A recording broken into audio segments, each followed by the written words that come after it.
ለምን ተስፋ ቆረጥክ? ረዳት ስለሌለ ወገን ስለሌለ ለምን ተስፋ ቆረጥሽ? ሰው ፊቱን ስላዞረ ሰው ፊቱን ያዙራ። እግዚአብሔር አለኩ ፊቱን የማያዞር አንኮንዲሽናል አፍቃሪ እኮ የሆነ አምላክ አለ። ለምን ይከፋል? ለምን ባዶነት ይሰማሃል? ለምን ያለ መፈለግ ስሜት ይሰማሃል?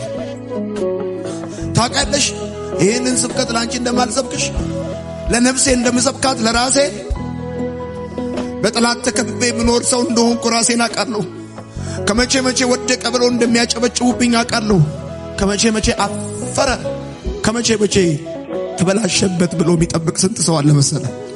ሰዎች ሪስፖንሳቸው ሌላ ሲሆን ለምን ባዶነት ይሰማኛል? አንኮንዲሽናል የሆነ አፍቃሪ የእግዚአብሔር የታማኝነት ስሙ ነው ተስፋ።